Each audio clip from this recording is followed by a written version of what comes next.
Hello and welcome to the Midweek Fix with me, Jamie Holm. So over the last few shows that we've been doing over Wednesday, what we've been doing is taking a look back at players, matches and periods of time that have been special to us as fans. But tonight, we're going to come back into the present day and off the back of the ever-changing world of transfer talk and the news this week that Jurgen Klopp is happy with his squad and that the club don't expect too many arrivals this summer. We're going to take a look at the current squad and discuss what we think needs to be done in the transfer market. So I'm delighted to say joining me tonight to discuss all of that, we have Trippers' own Gav Doyle. We have Phil Egan from Off the Ball Sports and Gav Teehan from the Coaches Badges podcast. Now, we've got two Gavs on the show. So I think you're going to be GT for the night, Gav. Is that right? And then we've got Gav Doyle from the Trippers. Is that all right? Sound. I got given out too as soon as I come on here. Because poor Gav had to change his name. But that might be a theme of the show. I'll change it next time. I'll let the viewers choose a name from me. How does that sound? That could go terribly wrong. I know. Phil, how are you? Enjoying the Euros? Yeah, loving it. Yeah, drama tonight. Not a good day for goalkeepers and punching. So Dubravka, Lloris, Golashi, all let their punching let them down tonight. So maybe a bit of work on the speed bags in the gym just to try and connect with the ball rather than, Lloris connected with someone's head. The Ravka one was weird. It's just like he totally lost the flight of the ball. It just went terribly, terribly wrong for him. It was up there with Jordan Pickford. See, now, Jordan Pickford, to be fair, and I say this, touch wood, he has been actually all right. Not very calamitous at this stage. He's actually been one of England's better players. Magnificent hair. Yeah, he's done a good job, to be fair, hasn't he? He looks fantastic. Yeah. New lease of life it's given him. Absolutely. Now, lads, what we're going to do tonight, because there's always, I suppose, particularly on Twitter, a topic that will always divide opinion is transfers. And everybody seems to have a different opinion. I kind of put out a tester tweet yesterday to try and gauge the mood of Liverpool fans in terms of how many players they think we should get in, who we should potentially sell, and the range of answers that I got is mad. So I'm keen to get everybody's thoughts on tonight's show. And where we're going to start off, I suppose, is in terms of news that's been coming out of the club this week. I suppose is that Jurgen Klopp seems to be happy with the squad that he has ahead of the new season. Now, I'll come to you first on this, Gav Doyle, because I think from my perspective, I always take this stuff with a pinch of salt because we've heard so much, particularly from the club mouthpieces like the Liverpool Echo. We've heard in the past things like Alisson Becker was not a target for Liverpool, and then 3 weeks later he signed by the club. Have you been surprised by some of the noises coming out of outlets like the Echo that the club are kind of happy with what they got? Do you think this is just a bit of media spin? Is it just the Echo that are saying this? It seems to be the official line that's coming out. That's all I need. Don't mind the Echo. Listen, Jurgen Klopp hasn't said anything about whether he's content or not content or happy with his squad. He hasn't said anything. The Echo have told you or are telling people that, like literally the Echo, when anything goes out about a player, they just come in and say, no, they're not interested. The Echo were adamant we weren't signing Thiago last summer. Adamant. It was to the point where when he was standing there in the Liverpool jersey, they were still telling you he wasn't signing for Liverpool. So, and then when you look at Klopp, Klopp was asked a couple of weeks before Thiago, what's going on? He went, what are you talking about? Gini Wijnaldum come out of nowhere. Like you said, he backed Loris Karius after the European Cup defeat and then replaced him very swiftly. So it's all cat and mouse, and not only with the media and with fans, but with other clubs. Like if you come out and say, I need this sort of player, this sort of player, and this sort of player, you're going to get absolutely savaged in the transfer market. It's a more difficult horizon for transfers, I suppose, this summer because of COVID and everything else. Nobody in grounds, the loss of revenue. So, Jamie, it's the 23rd of June. The Euros are going on, and people will say, "Oh, you can do deals during the Euros." How many deals have been done? Because I can't think of any big ones anyway. That sort of way. So, for me, I'm not too panicked over it. we'll get on to what we think we need later on, and I disagree with you a little bit. But look, when it comes down to this, you can choose to believe people or choose not to believe them. But I think it's all just posturing. And it's not even posturing because Klopp's on a yacht somewhere, having great crack. So, if that's a sign of him being content with the squad and he's given some sort of signals off, I don't know. But overall, Jamie, like, as I said, it's the 23rd of June. I don't think there's any need to either panic, as some people will do, or just assume that Jurgen Klopp is content with the squad. I will personally tell you, if Jurgen Klopp is content with that squad, I think we have an issue. Phil, like Norman says in the comments, he says it's like a game of cards. We give away nothing. Do you think it is a case, somebody that works in the media yourself, do we need to keep our cards close to our chest? And do you think that this is just, the club playing a little bit of a game? Yeah, I think definitely you can't give anything away, because what we've seen in the past is you think a signing is going to happen. Look how long Timo Werner, for example, was linked with Liverpool. Everyone just thought it was a done deal. Now, if you look back on how his season was for Chelsea, Liverpool will be thinking they dodged one there. And yeah, you just have to take it with a pinch of salt. It's still very early. It's very hard to get deals done while there's a major tournament going on, because you would imagine Liverpool are going to be signing from the European market. Players maybe that they're looking at could be playing at the Euros. It's a chance to look at them as well.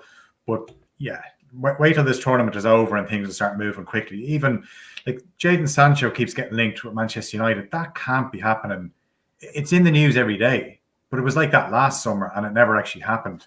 So the thing is, you see this every day. You see it in the papers. You see it on all the sites. It's to generate traffic. It's to generate paper sales, and people love it. It's gossip. It's our fix. It's like, if you're not into soaps, this is our little fix, transfer gossip. You like the thoughts of somebody being linked to your club and you think, where could they fit in? But realistically, that's not how it works. But Jurgen Klopp, even though he's on his yacht, I'm sure he has, well, I'm not saying it's his yacht, but if he's having a think about players, I'm sure he has a few thoughts in his head, but now is not the time to be announcing signings. GC, I'll come to you, because one of the things I kind of put out in the week, and it'll certainly lead us on to potentially, how many do we think we need to get in the door? But one thing that I think a lot of fans, because it nearly seems to me like modern day football fans just like shiny new things. And by shiny new things, it means that they kind of forget the quality of the existing squad that they have. And I think none more so with Liverpool at the moment, in terms of the injuries that they faced last season. The spine of their team, and as a coach yourself, if you're losing any elements of your spine, it's difficult to replace. But if you're losing that across defense, midfield, the soul of the team was nearly ripped out. Do you look at things like that and the fact that, the well-documented injuries, those players will be due to return? Do you actually think that there is the need for wholesale changes at Liverpool, like some fans seem to clamber for? Personally, no. But again, that's what my coach's head on. Like, we look as we move from year to year in the current setup that I'm involved in, and we don't like this huge change, because it's good to get a number of players for 2-3 years, or people talk about these 4 or 5 year cycles now. But if you get players for any kind of considered period of time and get them to work together, I think that's better from a coaching point of view. People start to deeply understand how you want to work, and you only have to look at Klopp's first year, in as the manager, when things didn't gel and there was a lot of criticism as to the methods he was employing. And 2-3 years later, they were the same methods that people were raving about being the best in the world. So personally, I would always prefer to kind of keep a little bit of consistency in the squad. And I looked at the picture you tweeted earlier, and a potential starting 11, that you put up, and it was incredible. So, it's very hard to see where you would improve that. I think the improvement may come in the depth in the squad. But if I was Klopp, and I'm not, but he strikes me as someone who's pretty measured. I would imagine he's pretty content. He doesn't strike me as somebody who makes knee-jerk reactions. So I don't think he'll react, in a crazy manner to last season. Like, at the end of the day, they still qualified for the Champions League, and in what a lot of people were saying was a disastrous season. I think he did okay, and I don't think he's the type of person who will make rash decisions and kind of throw out 6 or 8 players. I think he'll just look at what he's got. Certainly, he'll have to consider the likes of the long-term injuries coming back as almost like new players. back into the squad, and I think he's got the makings of a really, really decent squad. And he never likes working with big numbers. He's proven that everywhere he's gone. He tends to try to, work with maybe 22 players and work from that. Whereas you look at some other clubs who work with, 35 players in a first team squad, which I think is just insane. But I personally think he's quietly content, knowing that what he has to come back. And I wouldn't be surprised if a lot of his business is done already. He's the kind of guy that strikes me that players would want to play for now. And Liverpool is back, for me, being a club that, is attractive now. People want to come and play that style and be competitive and play for him. He's one of the few managers in the world that you regularly hear players talking about, wanting to play for him. And I think that's testament to just how he manages people. So, yeah, I don't think there'll be wholesale changes, but that's my own opinion based on what my preference would be. Yeah, it's funny. I think long gone are the days where Brendan Rodgers is asking Steven Gerrard to make phone calls to try and recruit players. I think, as you rightly say, I think people are lining up to come and work under Klopp. But I think, Gav, if I come to you, one of the things that I suppose a lot of fans are a little bit worried about, and it's kind of building on the question to GT, which is there a concern about these injured players coming back, in the shape that they will be in? Are we, given the scale of the injuries, particularly to the likes of a Van Dijk or Joe Gomez, who, if you read the reports coming out of the club, is slightly ahead in his recovery? Is it a legitimate concern in terms of the expectation that we put on those players and how quick they are to kind of hit the ground running, if you will? I think it has to be. Your two main centre-halves, well, maybe they're not the two main now because of the Konate arrival, but the two main centre-halves are coming off, if they play in August, they're coming off 10 months out without football. That way. And don't get me wrong, Liverpool had a really good end to the season. I think they won 8 and drew 2 of their last 10 games. If that had Van Dijk and Gomez in it, you would say, you know what, they came back, they played 10 games, they were brilliant, and we got top 4, but we're still uncertain in this window as to where they are in the recovery. Like you were saying, Gomez is ahead of Van Dijk, but we don't know where Van Dijk is. The way in his recovery. So it's all the big one for us. We said this, Gav, didn't we? Is when you're watching, particularly given the injuries that they have, we were waiting for the twisting and turning. The twisting and the turning is the big one. Yeah, around Combs and around. Yeah. Seems like they're back there now.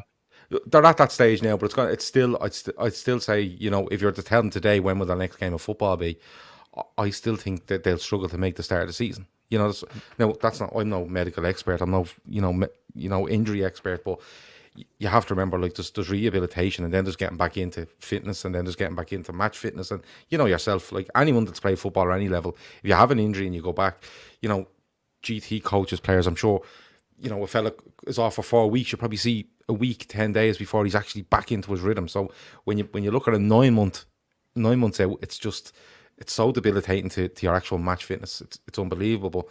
Yeah, I think there should be concerns, Jamie, because Van Dijk is just an outrageous footballer, and Gomez I rate very, very highly, and the two of them together are absolutely amazing. But when you look at the squad we have, and not only the backup we have, but how available the backup were, that's where my worry is.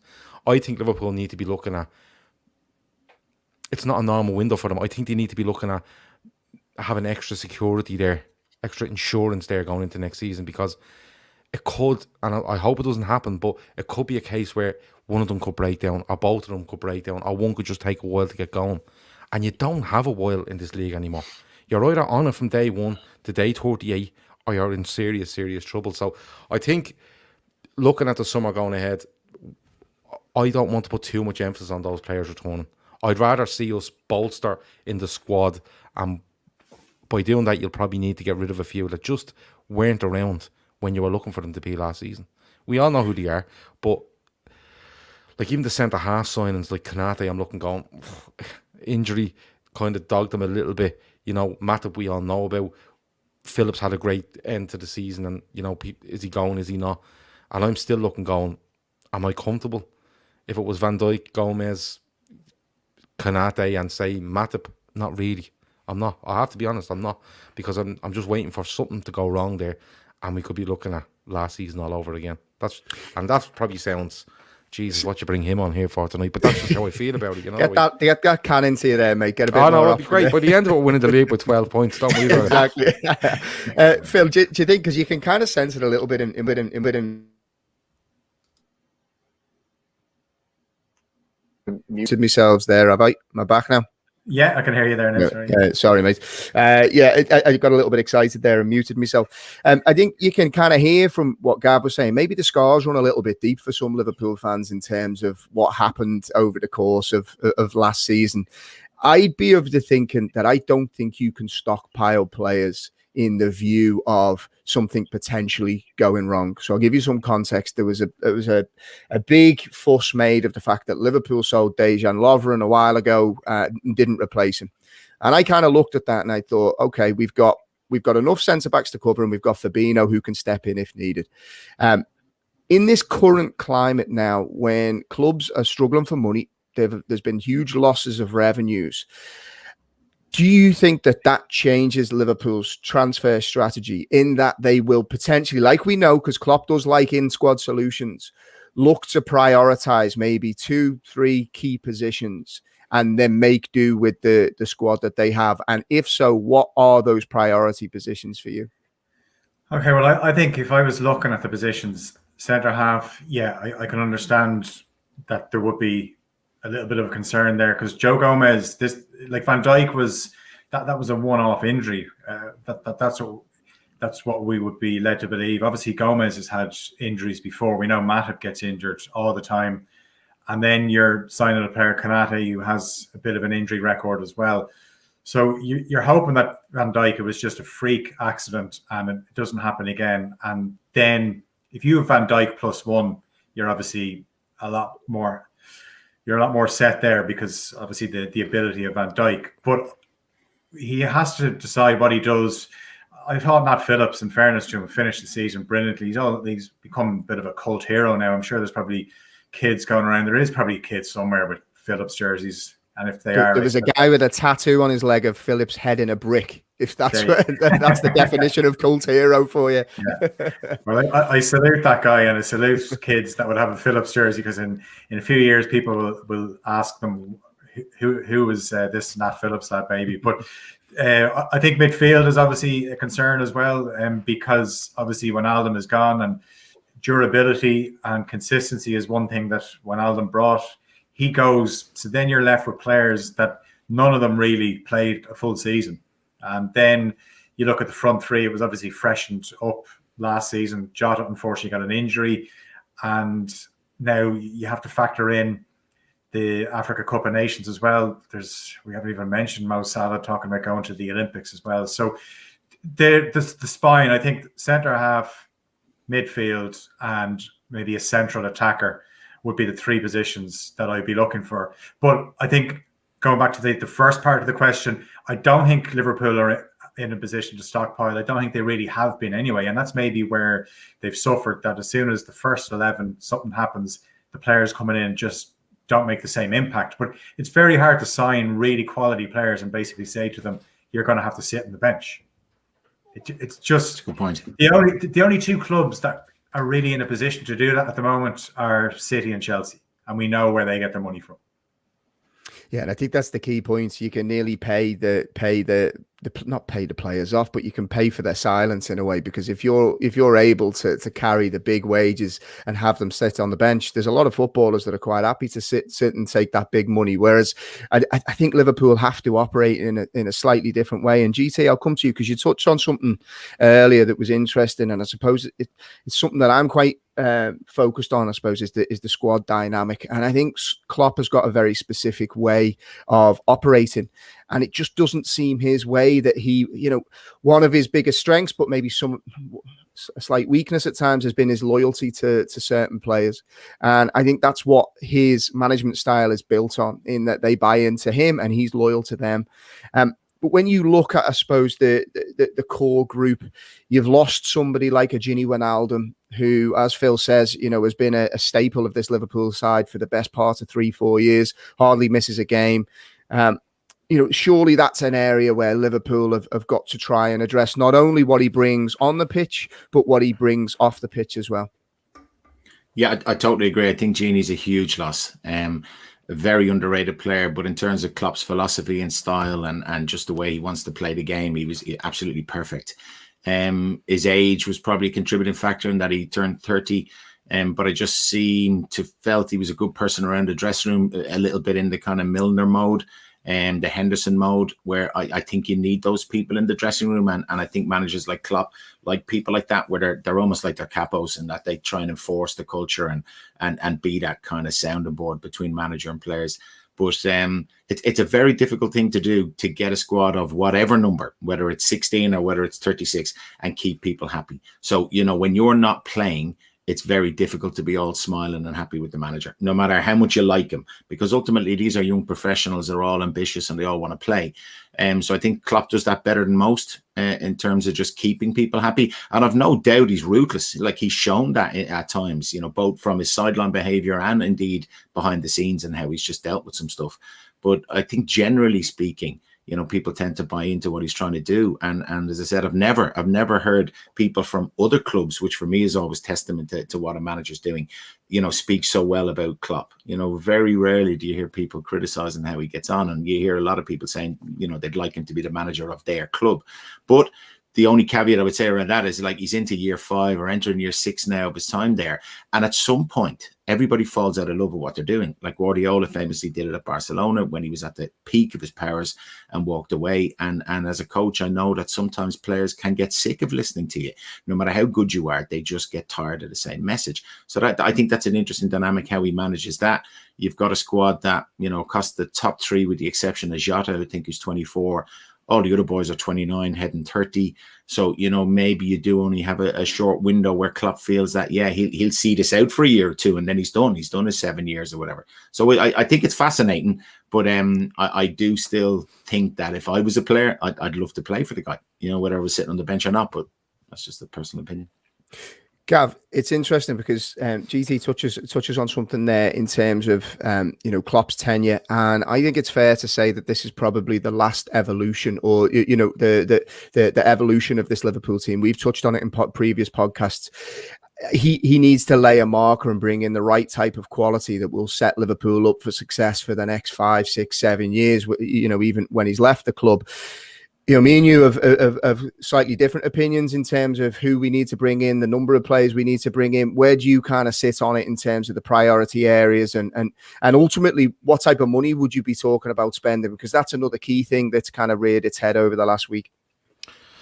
The money thing is very hard to gauge because of, in a normal world, you're able to look at accounts and what Liverpool bring in, and, they come out every April or whatever they come out, and people are able to look and say they made X amount of profit, and the projections for next season is this, and this, because everyone knows what the TV deals are now. Everyone knows what Liverpool have made last year, and they're able to pull a decent figure on next season. Even if it's short sponsors or sleeve sponsors, wherever it is, people get it's out in the public. If you actually go and look for it, you'll find nearly all the numbers you need to know. With regards to Klopp, though, he's probably looking at when he leaves, because I think he does leave in 2024. And he probably wants to leave something there where it can be pushed on with it, whether it's Pep Linders or Steven Gerrard or whoever comes to take the job next. But most importantly, he has, this summer is 2021. He leaves for me in the summer of 2024.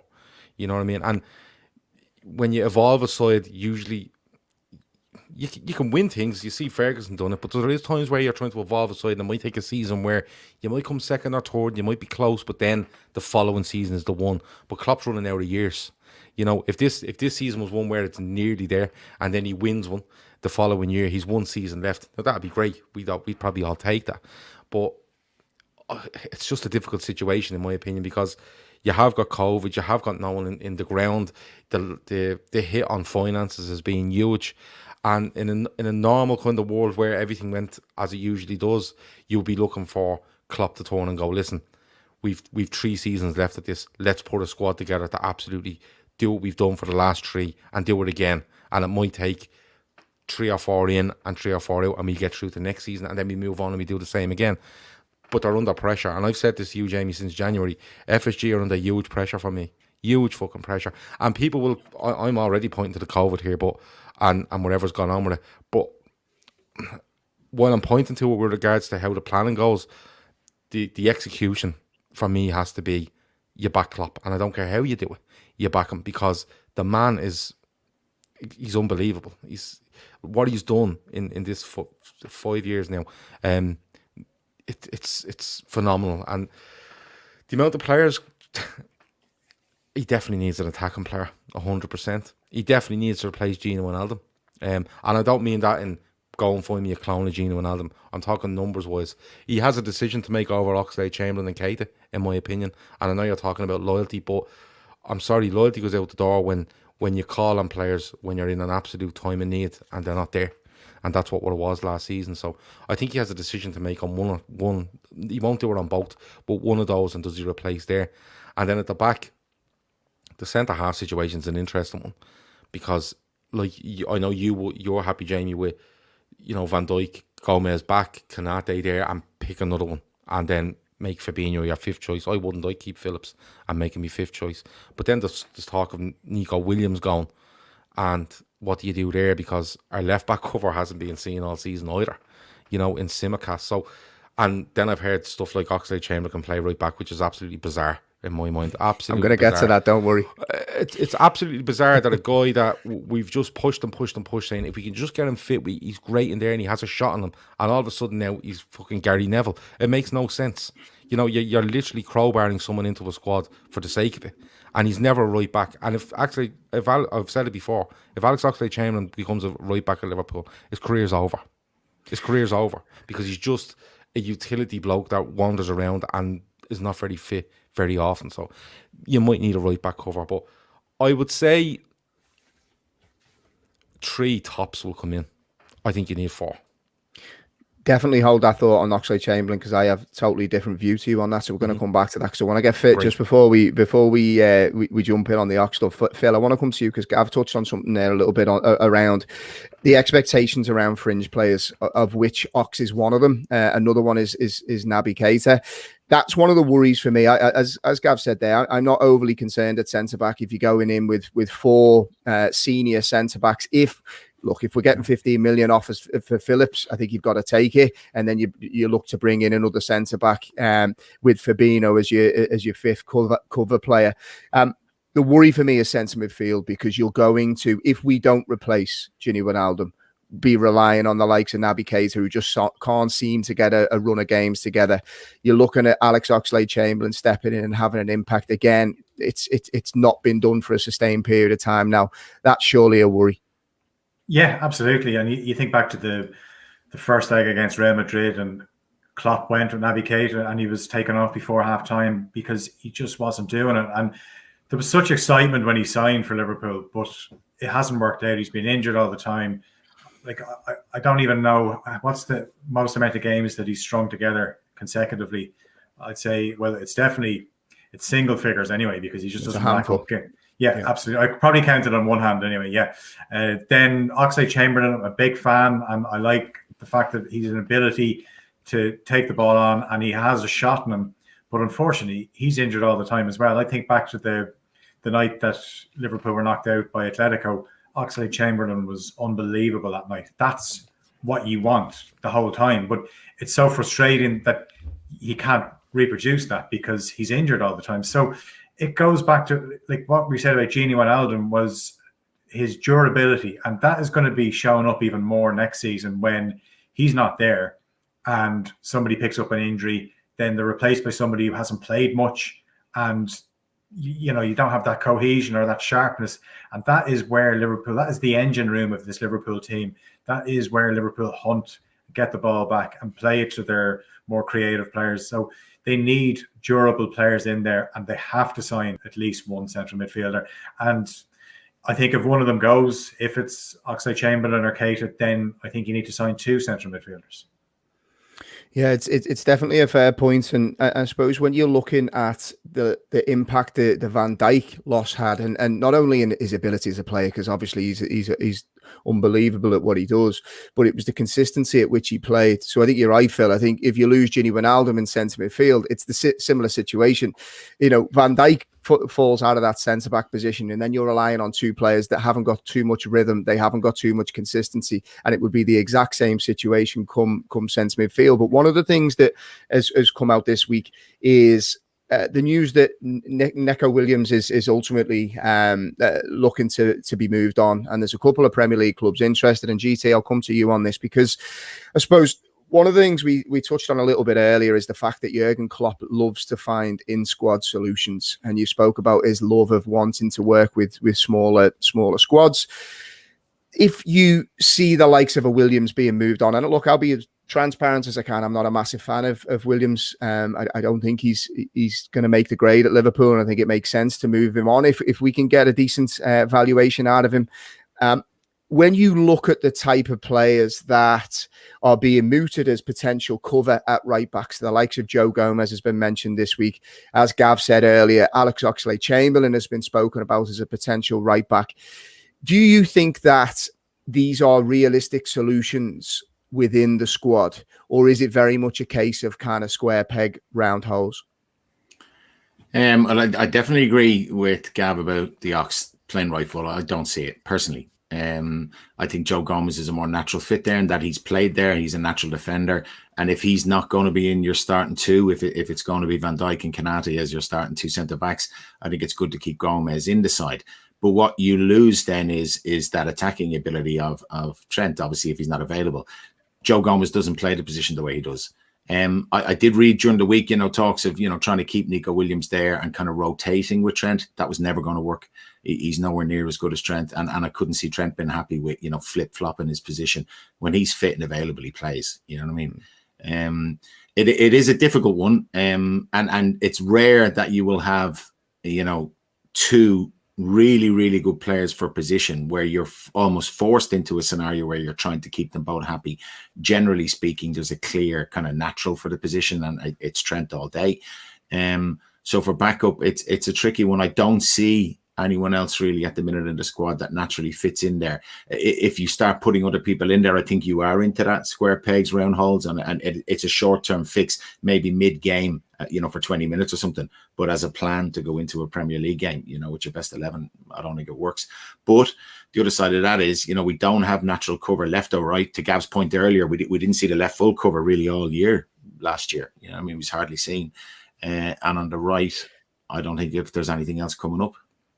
It's a strange one because you see that a lot with Klopp. He buys these players and then they disappear into obscurity. It happened with Robbo. It's happened with so many of them. I think with Tsimikas, though, in fairness to him, he did get COVID. He had an injury, and I think it put a lot of things went against the season. Yeah, I think he's a young guy coming from a different country, learning a language maybe.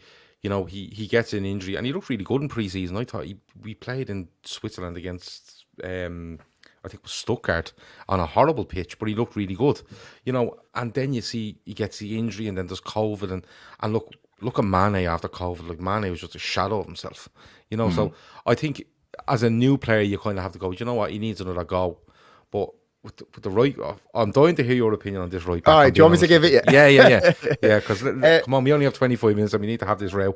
Yeah. No, well, it's going to be around the Ox. So, firstly, as I said, I'm not a massive fan of Williams. I don't think he looks up to the grade, so I think it makes sense to move him on. And as GT says, I think Trent will always play when fit. I think you'd be looking to bring him out for a handful of games just to give him a little bit of a rest.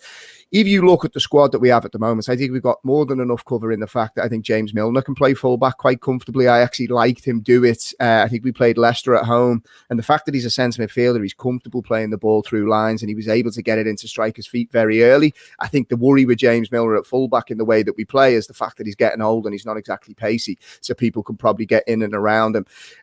I like the idea of Ox at fullback, and the reason that I like it is, if you think of the way that Liverpool play, it's not traditional fullbacks. It's ultimately wing backs. And particularly with Henderson on the inside right of a midfield three, he ultimately gives Trent the platform to go on and ultimately be a right winger for Liverpool, particularly at home. When you look at the traits that Ox has, he is quick. He's good on the ball. He can beat a man. I think one of the things that Nick Williams struggled with is the fact that he never went outside his man. He was never comfortable trying to beat a man and get a ball into the box. I think Ox can do that comfortably. I think he can beat a man. I think he's got good delivery into the area. So I think from that side of things, I actually think he'd be a much stronger option at fullback than Williams, and potentially Milner because of that lack of pace. So for that reason alone, I'd be looking at potentially using him in that in that kind of fallback plan, because I know when we played Milner, I think it was away at Old Trafford, and it's always a big pitch, so I think it's magnified even more. I think Rashford got at Milner when Trent was missing, and we lost that dynamism down the right hand side. Whenever Williams played, we lost that dynamism, so ultimately we only had a threat down the left. Teams doubled up on Robertson, and then we become very stodgy through the middle. So I think for me, the fact that Ox is played there, he has a lot of the attributes, not to the same quality, obviously, as Trent, but the fact that he's quick, he can beat a man, he'll go on the outside and go on the inside, and he can deliver a ball. I think he'd be a good asset to have there. Go on, Gav. Tell me I'm talking shite. Yeah, you're talking shite. Look, all the attributes he has is great, and people keep pointing back to the Ox as a wing back at Arsenal. But you have to remember at Arsenal, he was a wing back with a back three behind him, and Monreal as the other fullback or wing back. I think it was Monreal. So he basically had a back four that was allowing him to be a wing back and play the game. You know, all the attributes you say are great, but what's he like turning? What's he like with a ball over the back of him? What's he like one-on-one defending? What's he like positionally? Because people will tell you that Joe Gomez is a much better, option. Joe Gomez shouldn't be an option at right back for Liverpool, because every time he plays right back for Liverpool, he gets caught on the shoulder by people hanging around at the back post. And I've seen it numerous times, once famously away at West Ham, I think Lanzini does them. But my point to all this is, right, and listen, the Oxlade-Chamberlain may end up being a utility player for Liverpool that plays right back when to cover Trent. And we do play the game a certain way. That's absolutely true. But there is times where, and the only time Trent ever gets anything thrown at him is what's he like defensively, that ball in behind him, that people doubling up on him. You would put Ox in there and then look at the situation. I think Liverpool are in a way worse situation than Trent, who's not a bad defender, by the way, in my opinion. Having said that, I would agree with that, I have to say. If you're getting rid of Nico Williams, right, you're getting rid of him to progress your squad. To progress your squad, you go out and you find a right back. You're not going to find another Trent, but you find somebody that's really solid defensively and is not bad going forward. You have to take that edge off, and he's probably a better defender overall than Trent, but he's not as good going forward. That's just the flip side of trying to replace Trent Alexander. See, you said something interesting there, though. And I agree. Look, I was a defensive midfielder myself. I'm defence first at all costs. But in this Liverpool setup, I think we lose. So if you play Gomez at fullback, for example, we lose more from the fact that he isn't as good going forward in terms of what we gain when he's playing at fullback defensively. Because if you have the likes of a Van Dijk alongside him and Konate now, who the two of them are absolutely rapid, and their recovery pace will allow to cover for some defensive deficiencies in terms of positioning. That's why Trent maybe has been exposed a little bit this season, because he's playing alongside slower defenders. They're not as quick across the ground to cover him when he goes higher up the pitch. Look, I'm not for 1 second saying that Oxlade-Chamberlain is the next, Cafu, for example, but you're not going to be able to bring in many players that play fullback as an understudy to Trent, because they're not going to get much football.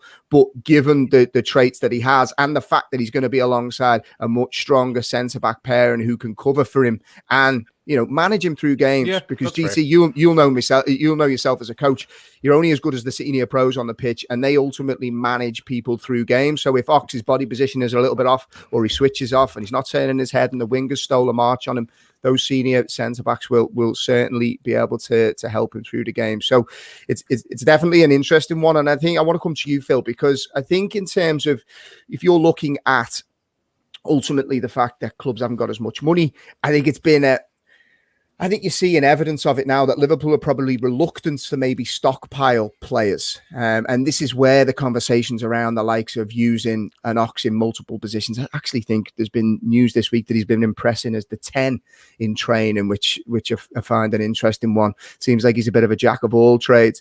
You try goalkeeper, yeah. Yeah, I think that's the only one that he hasn't been earmarked for at this stage. I'd actually probably prefer him to Adrian, if I'm being brutally honest, but that's a conversation for another day. I think, if you look at the squad as it is, do you think that Liverpool, is it worth them taking a chance? Because they got caught last season, or they nearly got caught last season, in terms of the fact that they didn't bring in proper quality in areas when they needed them. They tried to play it smart with Kabak. They potentially weren't going to do a deal until Matip got injured at Spurs. when you hear things about Oxlade-Chamberlain playing multiple positions and the fact that we're able to give him a rebirth in the side, is this an unnecessary risk? And should Liverpool ultimately be going to spend money, proper money, on key players that removes problems? I think I would go with the latter there, that they have to get players that play in those positions, because if anything, if we learned anything from last season, playing players out of position didn't work. We're at one stage, you have two central midfielders playing centre back, and they did all right, but then there was just this gaping hole in midfield, and it just messed up the whole balance of the team. Even when Fabinho was playing as a centre half, you saw the difference when he went back in to midfield, that all of a sudden the central defence wasn't under as much pressure. So, look, I've no problem with certain players, utility players, having to fill in for a game as a right back or a left back. I'd agree. I wouldn't be a big fan of Gomez as a right back. I think back to when Milner played as left back as well as he did.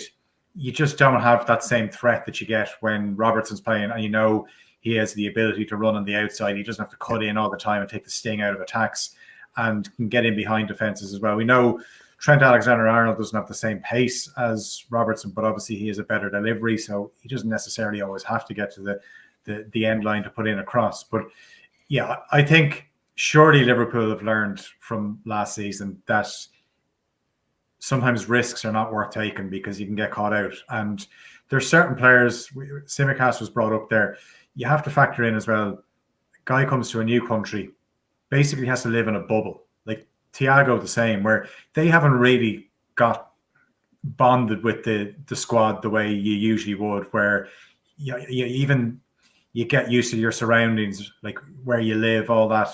Whereas the last year has just been crazy, where players are just living in a bubble, going to grounds, being transported from A to B, and basically just like animals being told where to go. And I think there'll be certain players where I'd be looking for an improvement, but they have signed some fringe players that just haven't worked out. There was high hopes for Minamino, for example. They got him at such a knockoff price that everyone thought, yeah, this guy was great against us in the Champions League. He was a world beater when he played against us. It was mad, the decline. And even when he came in, though, he looked like he was impacting games. He was clever on the half turn. He just never really got a run in the team or a bit of rhythm. Yeah, I think actually the one disappointment for me, obviously he went off to Southampton on loan, but do you remember the cup game against Villa when they played the Villa kids? He started Minamino, Mane and Salah up front that night, and I thought, great, we're going to see Minamino play through the middle and Mane on the left, Salah on the right, because we never really see. He stuck him out left, and I just thought, because originally when he was signed, we thought this is a guy that might give Firmino a run for his money, but he's never actually really played in that role. Look, I think Minamino is the least of Liverpool's worries in terms of looking ahead to next season. It's about, as I said, that central midfield position is one. And actually we talked about the Euros at the start of the chat, and was watching the Portugal game, and it's actually, I've seen it in some of the comments as well. The player Sanchez, and people think back to his time at Swansea. He wasn't great, but again, this was a young lad coming over and playing in a struggling team. But looking at him now, he's a different player. He's just won a league title with Lille, and I was watching him tonight, and a few times Konate went in to try and nibble the ball off him, and he couldn't get it off him. He's strong, he's robust, he's a good reader of the game. He's athletic, and also he can ping in a goal. But I think the French market's an interesting one, because they're, whatever about teams in the Premier League being strapped for cash, the French league are absolutely dying. So that is where you could sign some really good players. Gav, is it a worry for you when you look at the likes of Manchester United, who are rumoured to be spending 75 million on Jadon Sancho, that it seems like a lot of the noise coming out of the club is based on how much we can get out of the club before we decide who we're going to bring into the club? And does that make you worry that FSG are ultimately not prepared to dig deep this time? Yeah. You could go down that route, because it's been thrown at them a few times. Of course, Sancho's going to United, Glazer's out and all that. I'm wondering, will they let him into the ground to sign his contract, or will they do some sort of protest there as well? Arsehole. But anyway, look, FSG, people like them, people don't like them, people say they don't spend money, people say they're cute with money. You know me, I'll tell you as it is, whether if they've done something good, they've done something good. If they've done something bad, they've done something bad. You know, the sort of way. Ticketing and the furlough and the European Super League was just mental. But I've said it since January, Jamie, they have to do something. They have to step away from their model, in my opinion. The model has always been, and it's not a Moneyball model because, you know, the Moneyball model, you look at Coutinho, you know, the sort of way. Suarez to an extent, but Suarez done everything he could to get out of the club. But they don't really Moneyball. They just sign players at a certain level and look to progress them. But they do that because of the manager they have. You know the way, if they had Graham Potter in charge, they wouldn't be doing that. You know, they'd be looking to probably spend a bit more because they don't trust him as much as they trust Jurgen Klopp. But they need to do something. They really do. And I don't, and people will throw stuff at me and say, you know, oh, you're being ridiculous here. But when you look at everything in cold, hard facts, as we said earlier, Klopp has 3 years left, we think. I think the majority think that. He has 3 years left. He has a squad there that's lost Gini Wijnaldum. He has got an aging front three that are all approaching 30. And 30's not, they're still young men at 30. But whenever you hit 30 as a footballer, people like, he's finished. You know, where Ronaldo swung around at 36, just banging in goals for the laugh. They need to do something, Jamie. They need to make nearly a statement of intent, not only for the supporters and to show that they're fully committed, because they made a massive fuck up with the European Super League. But they need to show the supporters. I think they need to show the manager, and they need to show that, look, we will do everything in our power to put a squad together. And I'll go back to the first point I made at the start of this show. I don't think Klopp is content with this squad. And I think if he is, I'd have to question, why is he saying that? Does he genuinely believe that? Or is he towing the company line? Because when I look through the squad, you know, if Kelleher goes out alone, I'm sitting here going, Adrian, no, please, for the love of God, no, right? The Ox is playing in goal, don't Yeah, worry. the Ox is in goal anyway, yeah. So, but then you look at two centre-halves, brilliant centre-halves, long-term injuries coming back, you know, the sort of way, and you're kind of going, I'm not sure. Midfield-wise, I think there's two lads in there that just aren't reliable enough, and you've lost Wijnaldum. And then up front, I think Shaqiri should go. I think Origi should go. And then you're looking at, it's just the three and Jota. And you definitely need to add something in there. What level they'll sign at, I'm not too sure. But I think if Klopp was to turn around in private, and he probably has, you know, like was said earlier, you know, the business is probably already done. He's sitting on that yacht knowing that it's in place. But if Klopp turns around and says, I need A, B, C, D, and E, and this is who I want, FSG should be doing it. I think they owe it to him, not only for what he's done, but if they know he's leaving in 3 years, they should absolutely do everything they possibly can to back this man till the day he walks out of Anfield, till the day he walks away from the club, because he's entitled to it. He's absolutely entitled to it. And people will say to you, and I've said it earlier, COVID and the lack of funds and stuff like that, they're a massive organisation, Fenway Sports Group. They're huge. Like, they're walking around going, just give us 600 million quid and you can have 10% of one of the things we own. You know, the sort of way, it's madness. So I think overall, when it gets to the end of this summer, I think we should be walking away from it saying, you know what, we've improved the squad, we've got some real quality in. And in fairness to FSG, they did back him despite everything that's gone on the last year.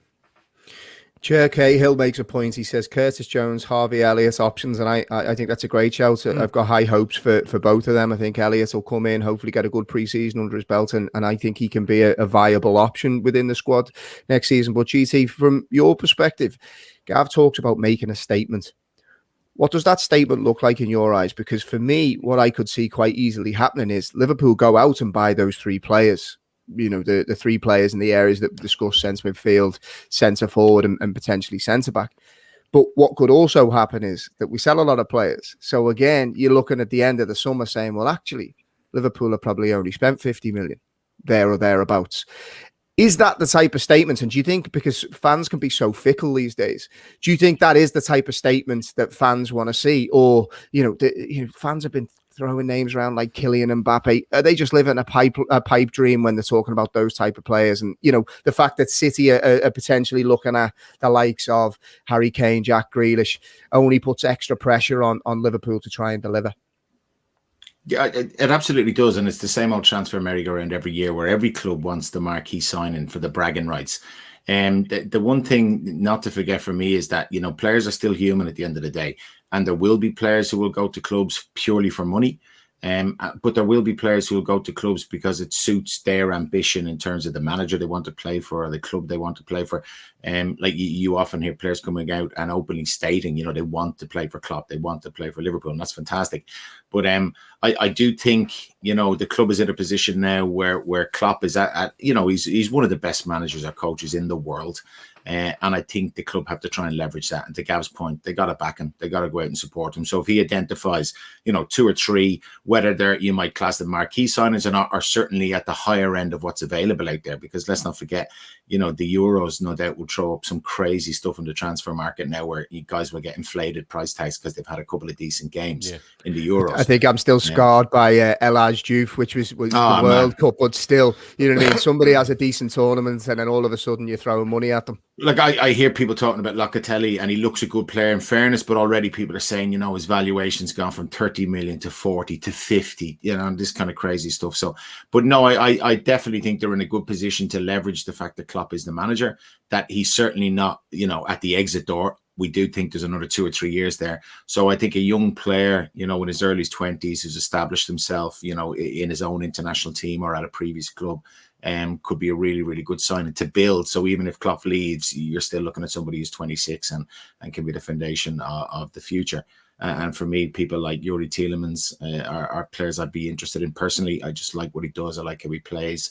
There's other kids who are younger than that. You know, that is a Ryan Gravenbach at Ajax. You know, he's a midfielder, but he's only 19. So I don't think he's a marquee signing, but definitely one for the future. But I do think, like most squads will always say, they look to strengthen the spine. But for me, that central midfield area with Gini leaving is hugely critical. Sorry, Jamie, can I just say, you know, and you made a good point there about you could easily see Liverpool bringing in 3 or 4, but selling a lot. I don't care who they sell. You know, when I look at Divock Origi, and no offense, and people love Divock Origi and the stuff he's doing, but if Divock Origi leaves, so what? You know, you have to be harsh and look at what happened last season. It doesn't matter. If Xherdan Shaqiri leaves, it doesn't matter. What I'm saying is, if you told me you were getting rid of Origi and Shaqiri and bringing Harvey Elliott in, right, and giving him a go in the squad, but signing a Patson Daka or just somebody the Klopp wants. Just somebody the Klopp wants, and if he gets him for 40 million and he's giving him 50 grand a week, I don't really care. What I'm saying is I want to be able to look and say, you know what, Klopp got rid of 6 and he brought in 4, but it's improved us. And in fairness, he asked for them and he got them. I think that has to be the main thing. It has to be. But then it opens up a question, and I'll come to you on this, Phil. You know, one of the reasons why Liverpool have maybe not prioritised domestic cup competitions is because Klopp likes a smaller squad. We ultimately can't field 2 teams like Manchester City, who seem to have the monopoly on the things like the League Cup, where ultimately they still put out an 11, which is resting their first 11, but is still, you know, of an unbelievable quality. You know, if we are able to kind of push the boat out a little bit and just bring in more bodies, surely that gives us opportunity to be more competitive in the FA Cup and the League Cup and try and get more silverware in the cabinet. Yeah, those 2 competitions you name are the ones where the lack of quality in the squad and the squad depth is really showing up, where you look at the team that is usually fielded in January for an FA Cup. And I don't know why it always turns out that Liverpool are going through a bit of a sticky patch in January, and the FA Cup tie always tends to come around at the wrong time. You're depending on a nice draw where if you get a home draw against lower league opposition, you can get through, but you could get an away tie against lower league, and you get, well, not anymore, but you would have got brought to replays. Then you get a draw where you have to go to Old Trafford, and United obviously took that more seriously. But look, I don't think Jurgen Klopp is going to be losing much sleep over FA Cups and League Cups. They're nice things to win, but it's all about the Premier League and the Champions League. I mean, at one stage last season, it was looking like Europa League and the dreaded conference at one stage, where you were thinking Liverpool need to do their best to avoid that you'd be better off with no European football than that. But there is one or two players. Obviously, Harvey Elliott's a player that excites. When he was signed from Fulham, he'd already played in the Premier League. Scott Parker said at the time he shouldn't have gone. He should have stayed and got some experience in the Championship. He's got his year in the Championship at Blackburn. He's done very well. You would imagine he'll get more game time. Whether he'll get as much game time, say, as Curtis Jones got last season, I'm not sure. But he is definitely one for the future. But yeah, Divock Origi, I definitely agree with Gav if they got rid of him. I think Origi should have gone out in a high after the Champions League final. You would have got top dollar for him, and he goes out an absolute icon. Look, he's still a cult hero, but if he had left then, he would have gone on the ultimate high. Shaqiri, we've seen him bang in a few goals for Switzerland. Again, he's not fit enough. He always just looks like a player that you throw him on with 20 minutes to go in a home game. I never, when I see him coming on an away game, I just think he's not going to do anything. Anfield seems to be where he buzzes about. 20 minutes ago, we can pick a pass. He has the ability to score a goal. But yeah, there's too many players that they're hanging around the club too long now, and the sooner they're sold, the better. But I wouldn't be surprised as well, maybe to top up the squad a bit, that Liverpool go into the loan market. Maybe with younger players, or you have that option to go for experienced players who mightn't be guaranteed first team football all the time with their clubs, but you can sometimes get a few decent professionals there. So what I want to do, because we said we'd keep this one to an hour, and I'm actually doing all right here because we've got 4 minutes to go, so it might be slightly over. Then we go off on a tangent. I know, yeah. Yeah, exactly. So before I get the running myself, what I want to do, I want to finish by kind of going around the room, because obviously we spoke about a lot of players that we think we might sign, who we'd like us to sign. I want us to kind of think with a little bit of realism in terms of, with everything that we've discussed, FSG's transfer policy, the fact that we're living in a post-COVID world and clubs are tight for finances, the fact that we've obviously got to get rid of a lot of players. I'll start with you, Gav. Who do you think are realistic players that will come in? Not who do you want us to buy? Realistically, who do you think we will buy? What's the type of profile, and who are those players? Not who I want, but who we think we will get. You can give us who you want as well, but that'll take us to half 11.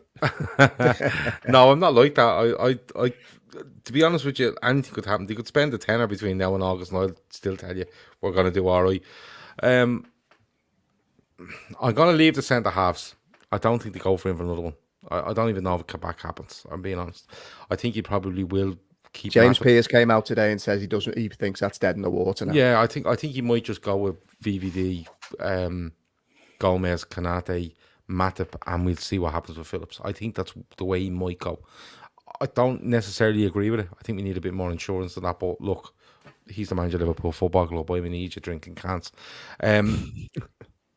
Midfield, he has to do something, man. I'm not asking for a direct Wijnaldum replacement, but it's a body, and I think he should bring somebody in there. I'd sign Hassan Aouar. I genuinely would. I think he's something different to what we have. And the Renato Sanchez is an interesting one. Do we sign him? I don't think so. I genuinely think 2, possibly 3, but we need 4. You've asked me a very hard question. Up front, I think it's very hard. I would have done it. The Mbappe stuff is great and all, but I would have done everything I could for Haaland. I would have just went and done it. You'll make your money back. It'll be fine. But those 3 lads up front with Jota, it's very hard to pick another attacker. I think Sancho should have been on our radar, but United are spending stupid money. Well, we're saying that, but it's an imminent deal for about 16 months now. It's a hard question, Jamie. I'm being honest with you. I know. That was the point. Who would I sign? Okay, I would sign Yuri Tielemans as your genie replacement, but he's not an actual. He's just another player in midfield. And what do you think it takes to get him? You'll be talking 50 million, probably, and he's worth it. I think he's worth it. I think how Leicester stole in there and got him was brilliant on their part, but it's going to cost people now. I'd sign Yuri Tielemans. I would sign. I really like the look at Daka. I really did like the look at Daka, and that was only because lad Shawnee kept going on about it. But do you know what? I go Tielemans and Hossam, or whatever way you say his name. Can we change his name as well? Like, we changed. Call him whatever you want. Yeah. Hossam, right? Steve. Mick. Yeah, and I don't think he go much further than that. I genuinely don't think he go much further than that. What about you, Phil? Yeah, I think Aouar is a good shout because, again, you're buying from France. There's always been, I mentioned Sanchez. I like the look of him, but there's always been this link to Yves Bissouma, and I like him. And I think every time I watch him play, I could see him playing in a Liverpool midfield. Now, he's actually probably going to cost you more because you're signing him from a Premier League club. Another player maybe would be Doku, the young Belgian winger, plays for Rennes. Again, I'm obsessed with going to France, but get the cheap deals. He's just absolute. He's electric. Now he's still a little bit raw, but I like the thoughts of just having a right-sided player. Maybe sometimes that you could play Salah down the middle, and you have a right-sided player, a flyer down the right wing, just something different. Because as good as Liverpool have been, there was a little bit of talk that they might change formation a bit last season, maybe try and use the 4-2-3-1 a bit more. And look, they chopped and changed, but ultimately it always comes back to 4-3-3. And in terms of centre halves, I think if they end up holding on to Phillips, do you know one player we haven't even mentioned because he's never played for Liverpool? Ben Davies. Yeah. What's going on there? Yeah, the mysterious case of Ben Davies. It really is. Like, he's probably going to be in the players that go out this season, whether he's loaned out to someone or he's sold at a profit. But yeah, that's going to be a quiz question in 20 years, and you're not going to remember who was Ben Davies. But I think, as I said, central midfielder and an attacker would be the two positions. Tielemans is a good shout. Every time when you see him play, you think, yeah, he's good for Leicester, but I think he could be even better for Liverpool. What about you, GT? Anyone different? With one eye on the fact that I'm quite happy with the top four in terms of the three mainstays and Jota. I'd love to have a look more at young João Felix at Atletico. I think he's a good player. I really like him. He's only 21.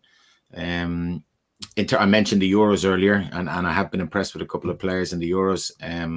Phillips from Leeds has impressed me just in terms of the type of player he is and the work rate he gets through. I think he'd be a Klopp player all over. And anybody comes from working with Diego Simeone or Marco Bielsa has to work hard, simple as. Yeah. So he's impressed me. And in fact, the young guy that I didn't think much of when I saw him first, and the more I see him, the more I like him, and I think he's going to be really good, is that Saka off Arsenal.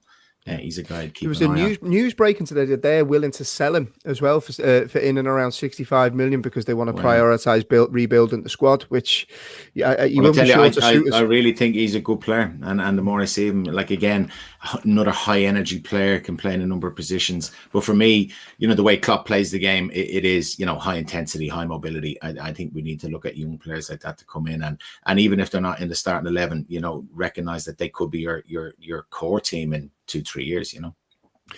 For what it's worth, I would do anything to get Jack Grealish in at Liverpool. If anybody that follows me, I know it's all about obsession. I know it's getting silly. It's more than my Thiago obsession, but genuinely, you're even getting your hair like him and all. I just I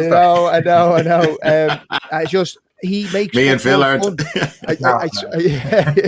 I used to be like you two lads. Don't worry. I'm just going. It's a lockdown cut. Do you know what it is? He makes football fun, and football should be fun. It's like when he played for England there last night. Every time he gets on the ball, the crowd lifts. He's an entertainer. He wants the ball in any situation. I don't think there's many footballers like that.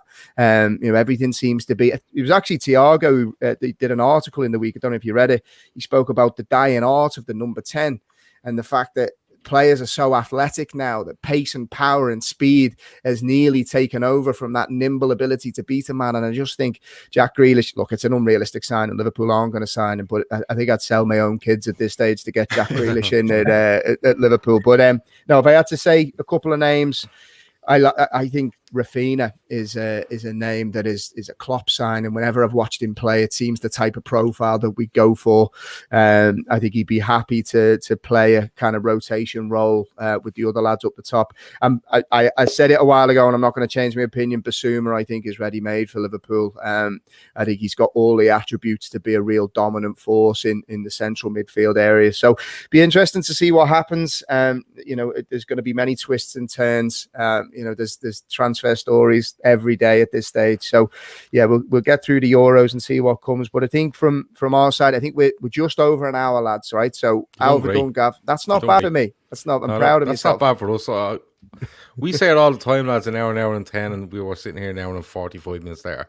Still going. Last week's was an hour and 45 minutes. As I said, the missus was looking up the attic, giving me the shepherd's hook, saying, "Right, get downstairs now." So I'll be definitely in the good books. Before we wrap up, firstly, massive thank you to both the Gavs for your time, Phil. Great to have you on. Big thank you to everybody in the chat for your comments. If you don't mind, can you please like the video and leave a comment underneath the video? Let us know who you think we will sign, who you'd like us to sign. Let us know your thoughts on the show, good, bad, indifferent. All feedback is massively welcome. But if you can't do anything at all, just make sure you like the video, as it'll really help push the show. Gav, over to you. What have we got coming up on the Trippers for the rest of the week? You always ask me this, and I never know. You pretend you don't know. You run a tight ship, mate. You know exactly what's coming up. We're on tomorrow with a transfer agenda show tomorrow, Thursday. Friday night is a European night, so we're going to look at another European run. I don't know if Chris picked another fucking European run where we get beaten in the final, but I could be wrong. And that is Friday night, and then we're back on Sunday with the Fatback 4. So, and then back into another week. So yeah, all good. Don't forget, check in the description for all the links to our Sienna campaign. Of course, anyone watching that doesn't know, Sienna is a really, really young girl that needs to go to America, St. Louis in America, to get treatment to help her walk. And she needs 120 grand. I think she's on about 40. So we're going to keep going until we get to 120. So everything is in the description, and more fundraisers and more ideas and more ways to help is on the way. Fantastic. GT, before we go, do you want to tell the listeners a little bit about the Coaching Badges podcast? Where can they find it and what's coming up? Listen, on Twitter, just for any coaching nerds out there, just as you guys love talking about Liverpool, we love talking about coaching. So it's for football coaches of all levels, all ages. Just check us out on Coaching Badges. You'll find the links to the podcast. Are we allowed on that podcast? Oh, absolutely. It'd be great crack. Yeah. Okay. I'll hold you to that. No problem, Gav. You're welcome anytime, mate. Us Gav's got to stick together. Yeah, that's it. I like it. Love it. Right. With that, I hope you've all enjoyed the show. Make sure you enjoy the rest of your week, and we will be back with you again next Wednesday on the Midweek Fix. All the best.